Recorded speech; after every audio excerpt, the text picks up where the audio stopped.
Okay, alright. As far as the title goes, apa selepas permatang PAUH, saya rasa harapan, everybody's expectation is obviously the road to Putrajaya. Yeah? And based on what Pak Lah said this evening in the presentation of the budget, I think it shows clearly that he is as convinced as we are that the road to Putrajaya is currently very wide open. Yeah. I'm sure you know he has tried to get everybody from Sabah and Sarawak to sign the Aku Janji. Yeah. So that shows how sure he is that these people are going to join up with us, right? And he made the same reference at the end of his speech that this is something which he will not accept, he will not allow. So it seems as though it's something which is he's convinced is very imminent. And the budget that he has presented is obviously a budget which is aimed at ensuring to the best of his ability that the switch or the walk over or swing over, whatever you want to call it, doesn't happen. Yeah? So he's put quite a few attractive packages for the East Malaysian states, it's Sabah and Sarawak. If I remember correctly, it comes to about 3 billion for Sabah and 3 billion for Sarawak, thereabouts, for the development and building of the infra and all of this. But still, it's more than what it used to be, but it's still a very small fraction of the total development package of about 54 billion. Yeah?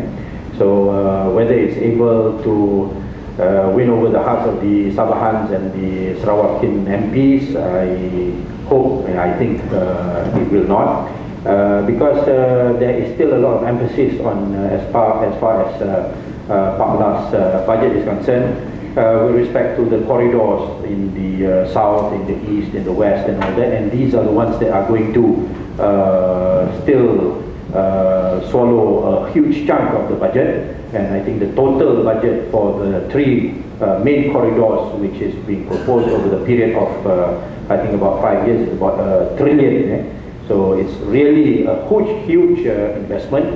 And as we know, what will happen is that if it gets implemented, it will be to the benefit of a few companies who have special access to the leaders, and so that is why, as far as what we are concerned, is that currently the attempt to form the Pakatan Rakyat government at the federal level is going ahead. The schedule, as far as I know, has still not changed. And when I asked one of the Anwar's lieutenants, so one of them is also here, says no change in schedule, still on track. How it can happen is a question of constitutional debate, but they believe there's no need for the parliamentary session to be on. As long as you've got proof that you have sufficient parliamentarians supporting you, you just bring up the whole list and show it to the Agong, and and with convincing the Agong that this is the case, that there has actually been swing in allegiance and lost in trust and confidence in the current Prime Minister, then the change can happen. Yeah? Of course, you ask a few lawyers, they'll give you a few answers. So which one you want to use, it depends lah. Yeah? So because it's something which is new, there's no precedent, nobody really knows for sure. Yeah? In fact, that was part of the reason why we were having problems at the initial stages, because we couldn't really come to an agreement on what is the mechanism to bring about the change at the federal level. Some say by a motion, that people disputed because motion is not, there's no motion for motion vote of no confidence, as far as the standing orders are concerned. So there were a few issues lah.